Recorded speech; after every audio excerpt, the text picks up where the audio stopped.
नमस्कार, आपके साथ हूं मैं खुशबू मनोरमा मिश्रा और आप सभी का बहुत स्वागत है हमारे खास कार्यक्रम में जो आप देख रहे हैं इंडिया न्यूज पर। जी हां, और दिन बेहद महत्वपूर्ण है रक्षाबंधन का, लेकिन इस पर क्योंकि कई बार कई तरह के कार्यक्रम हमने किए, बात यह भी हुई कि क्या जो चंद्र ग्रहण हो रहा है जो कि भारत में दिखेगा नहीं, लेकिन क्या असर इसका पड़ने वाला है, किस तरीके से रक्षाबंधन का त्यौहार मनाया जाए, और हर बार आखिरकार रक्षाबंधन पर यह शुभ मुहूर्त की बात भी की जाती है। तो आखिरकार वो शुभ मुहूर्त कौन सा है, वो प्रिकॉशन कौन से हैं जो आपको लेने हैं, चंद्र ग्रहण का असर आप पर क्या पड़ेगा, किस तरीके से पड़ेगा, ये तमाम बातें आज के खास कार्यक्रम में हम जानेंगे। जी हाँ, मेरे साथ कार्यक्रम में डॉक्टर नीति, बहुत स्वागत है आपका, आचार्य जीतू महाराज जी, बहुत स्वागत आपका भी, शिवांगी निर्भया जी और चंद्रमणि जी भी मेरे साथ जुड़े हुए हैं, जाने माने ज्योतिषी देश के, और कई मुद्दों पर हमने पहले भी बातचीत की हुई है, कई सवाल जो हैं वो भी उठाए हुए। तो सबसे पहले मैं आपके पास जीतू जी आऊंगी, क्योंकि रक्षाबंधन का दिन है, बात चंद्र ग्रहण की भी की जा रही है, हालांकि कहा यह भी जा रहा है क्योंकि भारत में दिखेगा नहीं तो असर है नहीं, लेकिन इस तमाम चीजों को देखते हुए सबसे शुभ मुहूर्त अगर रक्षाबंधन के लिए कहा जाए तो वो कौन सा नजर आता है आपको? जी जी, बहुत बहुत धन्यवाद खुशबू जी। सभी देशवासियों को, इंडिया न्यूज़ के सभी दर्शकों को, हमारे सभी पैनलिस्ट को और आपको रक्षाबंधन की हार्दिक शुभकामनाएं हैं। अब देखिए, रक्षाबंधन का इतना प्यारा सा त्यौहार होता है, तो यहाँ ऊपर डर का साया जब पड़ जाता है तो कहीं ना कहीं त्यौहार को फीका कर दिया जाता है। तो डरे नहीं, पहली बात तो कि भद्रा का कोई साया इस दिन नहीं है। सबसे पहली इम्पॉर्टेंट चीज़ यही है कि इस बार भद्रा नहीं है रक्षाबंधन के दिन, और दूसरा ग्रहण का साया भी इसके ऊपर नहीं है। लेकिन हाँ, बहुत सारे प्रिकॉशंस तब भी लिए जाते हैं क्योंकि बड़ा पावन त्यौहार है, इसमें हमें प्रिकॉशंस लेने चाहिए।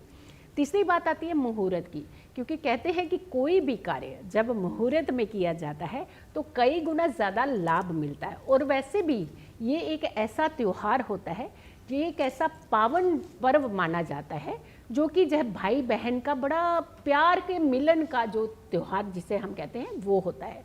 यानी ये वो ऐसा रिश्ता होता है जो बड़े रूट लेवल से जुड़ा होता है। यानी जब आप बहुत छोटे होते हैं, जब आप बहुत धीरे धीरे अपनी ज़िंदगी की तरफ बढ़ने लगते हैं, उस त्यौहार को साथ में आप बार बार रिकॉल करते हैं तो और भी ज़्यादा ये रिश्ता जो है वो गहरा होता जाता है। अगर हम मुहूर्त की बात करते हैं तो सबसे पहला मुहूर्त जो है वो बहुत सुबह सुबह ही पड़ रहा है। तो यहाँ पर बहुत सारे लोग होते हैं जो वर्किंग है, वो नहीं कर पाते हैं, या दोपहर का समय आ गया, रात का समय आ गया, तो यहाँ इस बार 4 ऐसे मुहूर्त हैं जिनमें आप अगर एक नहीं मिलता तो एटलीस्ट दूसरे मुहूर्त में तो आप रक्षाबंधन मान सकते हैं। कोई एक्सक्यूजेज आप इस बार ले ही नहीं सकते, चाहे बहन हो चाहे भाई हो। पहला मुहूर्त 6:09 से लेकर के 10:53 का जो मुहूर्त है, बहुत अच्छा मुहूर्त है। अमृतकाल है, लाभ का मुहूर्त है और चर मुहूर्त है, शुभ वेला है।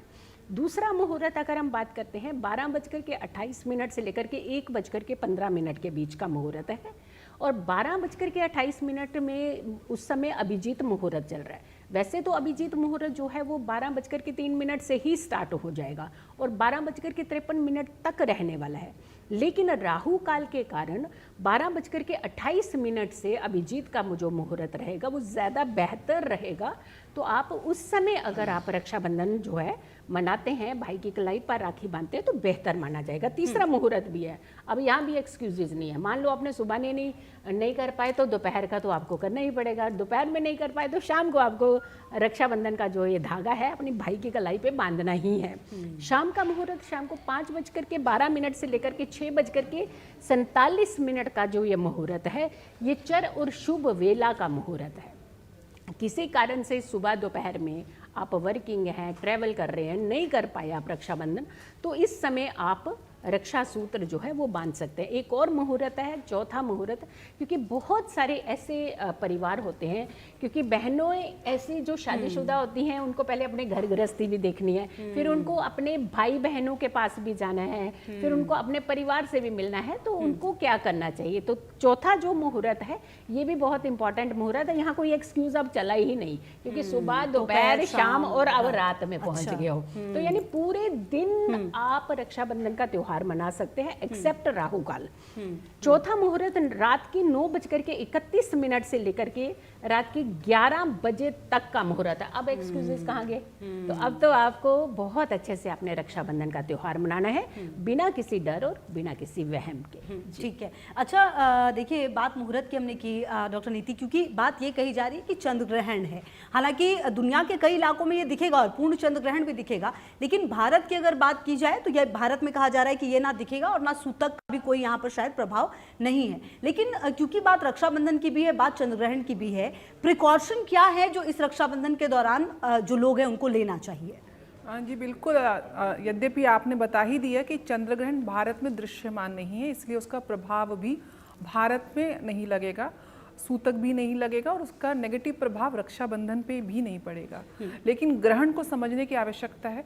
पूरे ब्रह्मांड में जब कोई भी कॉस्मिक एनर्जीज की अलाइनमेंट होती है तो उसका प्रभाव पृथ्वी पे पड़ता ही पड़ता है। सूर्य, चंद्रमा, राहु केतु एक्सिस में जब 180 डिग्री में आते हैं तो चंद्रमा के ग्रहण की स्थिति बनती है। इस बार आंशिक चंद्र ग्रहण है, दृश्यमान नहीं है, लेकिन कुंभ राशि में लग रहा है, शतभिषा नक्षत्र में लग रहा है, राहु के नक्षत्र में लग रहा है। और पूर्व में भी जो सूर्य का ग्रहण गया था वो केतु के नक्षत्र में लगा था। और ये जो ग्रहण की युति बनी है सूर्य और चंद्रमा के ग्रहण की, ये कहीं ना कहीं राहु के आद्रा नक्षत्र और शतभिषा नक्षत्र, एक नक्षत्र जो कहीं ना कहीं नाग की एनर्जी को दिखाता है, दूसरे नक्षत्र के अधिदेवता वरुण देवता हैं जो जल को दिखाते हैं। तो आपने देखा किस प्रकार इस कालखंड में हम जल संबंधित विशेष रूप से प्रलय की स्थितियां देख रहे हैं, बहुत अत्यधिक वर्षा देख रहे हैं, भूस्खलन की स्थितियां देख रहे हैं, अर्थक्वेक की स्थितियां देख रहे हैं। तो कहीं ना कहीं ग्रहण का प्रभाव तो पृथ्वी पे पड़ ही रहा है। तो विशेष रूप से रक्षाबंधन में तो कोई प्रभाव नहीं पड़ेगा, लेकिन जिन जातकों की कुंडली में, व्यक्तिगत कुंडली में ग्रहण की स्थिति है, यानी कि चंद्रमा राहु के साथ एक्सिस में है, या राहु की महादशा चल रही है, या चंद्रमा की महादशा चल रही है, केतु की महादशा चल रही है, ऐसे जातकों को विशेष रूप से ग्रहण से पहले कुछ न कुछ दान सामग्री, सफ़ेद वस्तुएं, विशेष रूप से दूध हो सकता है, चीनी हो सकता है, आटा हो सकता है, वो आप पहले से रख लीजिए। ग्रहण के समय थोड़ा सा मंत्र जाप करिए और ग्रहण के उपरांत उसको किसी शिवालय, शिव मंदिर में जाके या किसी गरीब को, किसी ज़रूरतमंद को दान अवश्य करिए। जहाँ तक रक्षाबंधन की बात है, रक्षाबंधन में क्योंकि ग्रहण का प्रभाव नहीं है भारत के ऊपर, तो आप निसंकोच होकर अपने भाई की कलाई पर रक्षा सूत्र को बांध सकते हैं। रक्षा सूत्र को बांधने के लिए कुछ विशेष नियमों का आपको ज़रूर पालन करना चाहिए। मेरी बहनें जितनी अपने भाई के लिए रक्षा की थाली जब सजाएंगी तो रक्षा सूत्र का विशेष ध्यान रखें कि कोई काले रंग का धागा ना हो, कम से कम 2 रक्षा सूत्र ज़रूर हो सके तो, क्योंकि ग्रहण के प्रभाव में एक रक्षा सूत्र में अगर आप उसमें रुद्राक्ष के मणके लगे हों तो और ज़्यादा वो शुभ स्थिति बन जाती है, क्योंकि भगवान शिव की परम ऊर्जा सारे ही नेगेटिव ऊर्जाओं को नष्ट कर देती है। उसके साथ आप रक्षा सूत्र के साथ तिलक ज़रूर रखिए। तिलक क्योंकि लाल रंग का, उसमें मंगल की ऊर्जा होती है। जब आप अपने भाई के ललाट में अजना चक्र में तिलक को स्थापित करते हैं तो आप उसके जीवन में मंगलता की कामना करते हैं, उसके जीवन में एक पॉजिटिव ऊर्जा का आह्वान करते हैं। रक्षा सूत्र के साथ आपको तिलक के साथ अक्षत भी रखना है, टूटे हुए खंडित अक्षत ना हो। अक्षत का मतलब है अक्षय फल देने वाला, अखंड सौभाग्यता का फल देने वाला।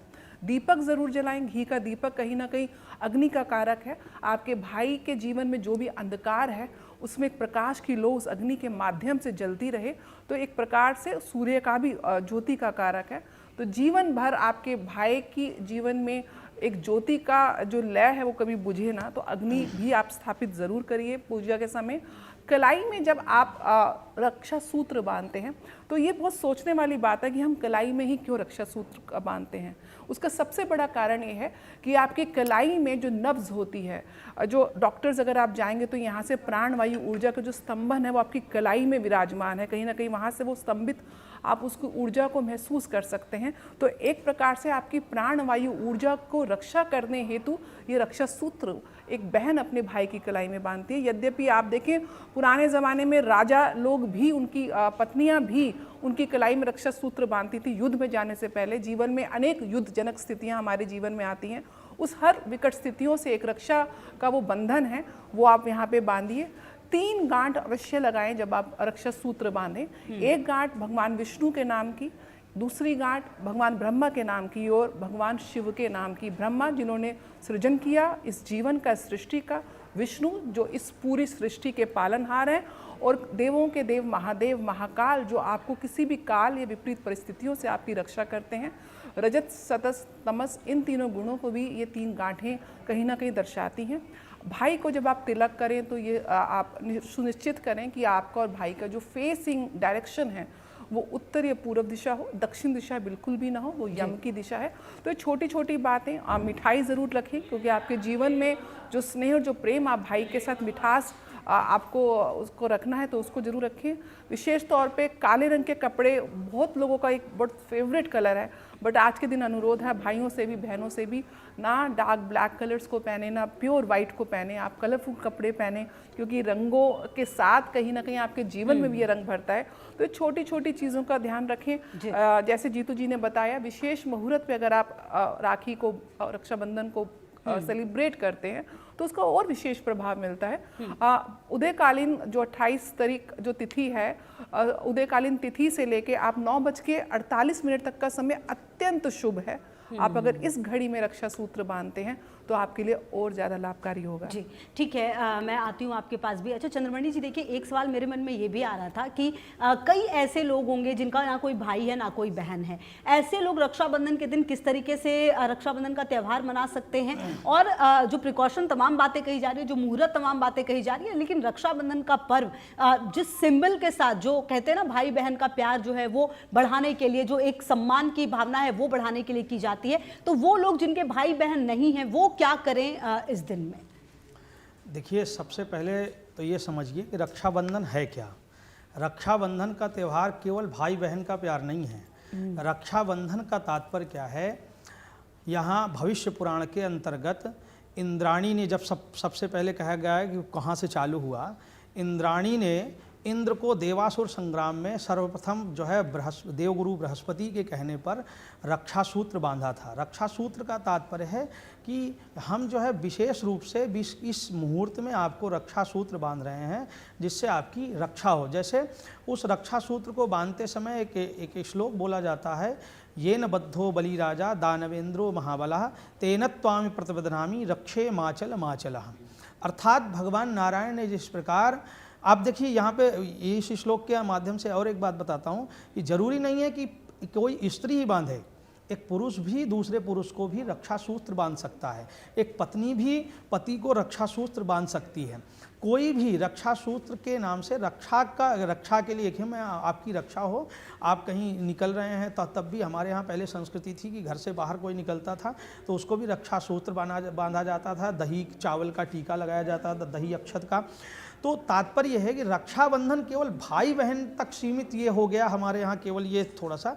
तो अच्छा, दूसरा क्या है, इसे इतना कंट्रोवर्सी नहीं बनाया जाए कि नहीं इस मुहूर्त पे और इस तरह से। रक्षा सूत्र का क्या है तात्पर्य, क्या है कि कभी भी किसी वजह से भगवान नारायण ने बलि को बांधा तो वहाँ पे विशेष मुहूर्त देख करके नहीं बांधा था।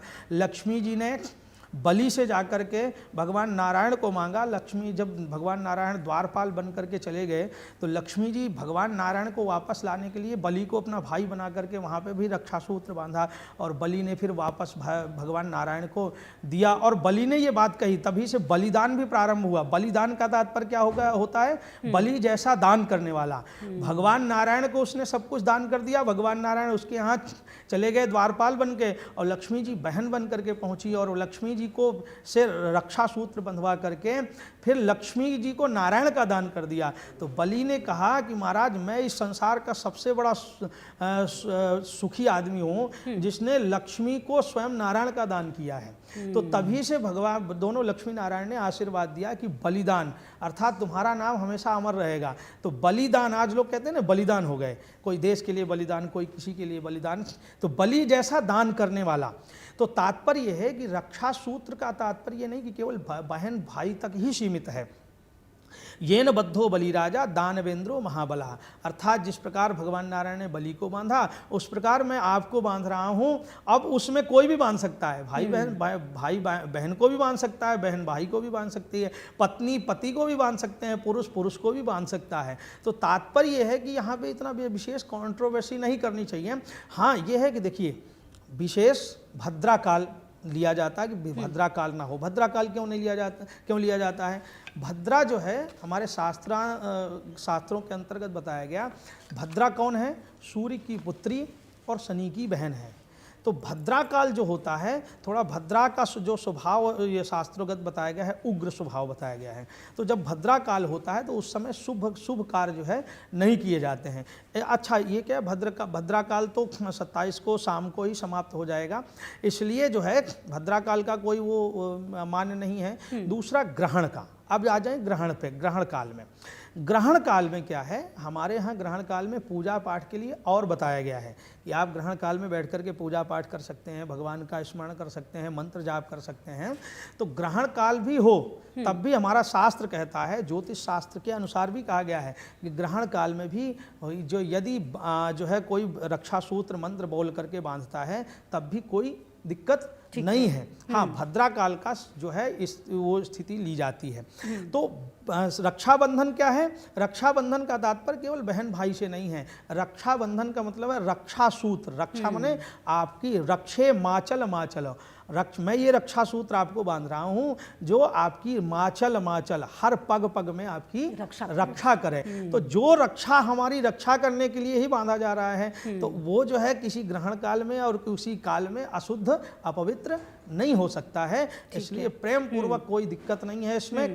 भद्रा काल का समय थोड़ा सा देखा जाता है, वो नहीं है, उसमें प्रेम पूर्वक। अच्छा, दूसरा क्या है, कुछ लोग ऐसे भी होते हैं जो पूर्णिमा में कहते हैं कि भाई पूर्णिमा में ही हम मनाएंगे।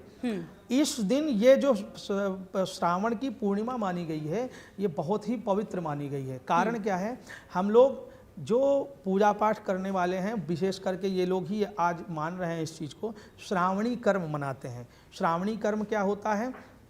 इस दिन जो हम लोग पूरे वर्ष पूजा पाठ करवाते हैं, किसी का दोष ग्रहण करते हैं, तो उस दोष को निवारण करने के लिए हम लोग गंगा के किनारे जाते हैं, पंचगव्य का प्राशन होता है, वहाँ पर भी रक्षा सूत्र सबको बांधा जाता है। अर्थात श्रावण की ये पूर्णिमा बड़ी पवित्र मानी गई है। तो पूर्णिमा जो है हमारी 28 तारीख को 9:48 तक ही है।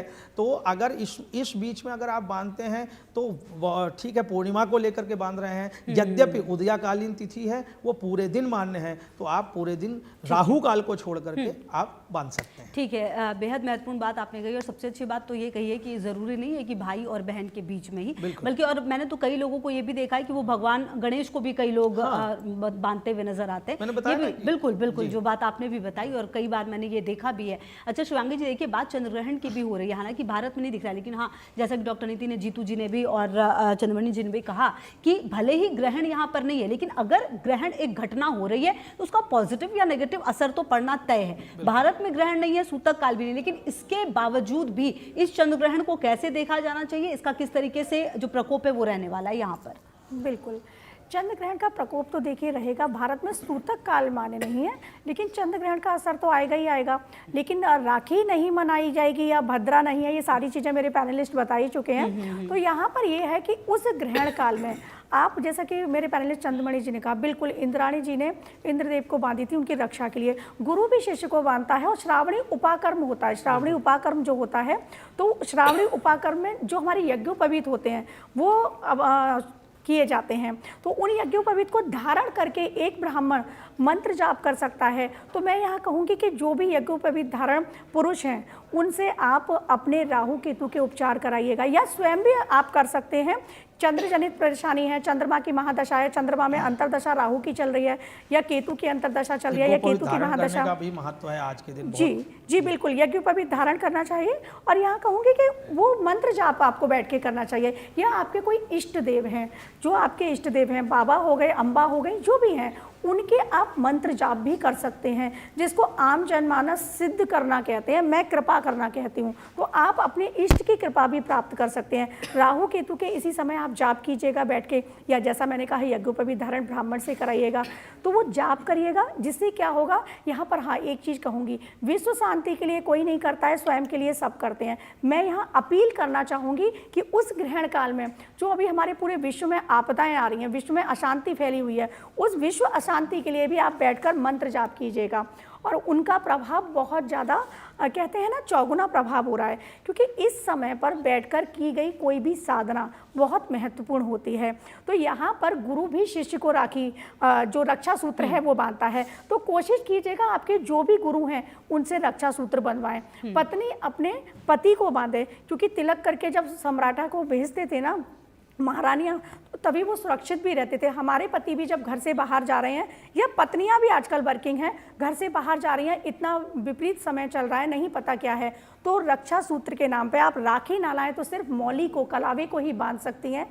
और येन वज्रवली राजा, ये वाला जो मंत्र है आप बोलते हुए या फिर ईश्वर से प्रार्थना करते हुए ये बांधना बहुत जरूरी है। हम ब्राह्मणों का ये होता है कि हमेशा, या ब्राह्मण ही क्यों कहूँ, जो मानते हैं इन चीज़ों को, उनका हाथ कभी खाली नहीं रहेगा, उनके हाथ में मौली या कलावा होता है, तो वो रक्षा सूत्र ही है। और जब हम रक्षा सूत्र मंत्रों के साथ अभिमंत्रित करके बांधते हैं ना, तो हमारी सुरक्षा होती है। तो ये बहुत बड़ा विशेष दिन होता है। इस दिन घटनाएं जो विश्व में घटती जा रही हैं उसके लिए आपके आसपास जितने लोग हैं, और अगर आप जानते हैं इन चीज़ों को, तो प्रचार प्रसार कीजिएगा और उनकी भी रक्षा कीजिएगा। आप उनको सामने से जाके बोलिएगा कि आप रक्षा के लिए हमें आता है, ठीक है, आजकल भलाई का कहते हैं ना जमाना नहीं है, लेकिन मैं कहती हूँ करिएगा अपनी तरफ से। कर्मा सुंदर है आपके तो सारी चीज़ें अच्छी होंगी।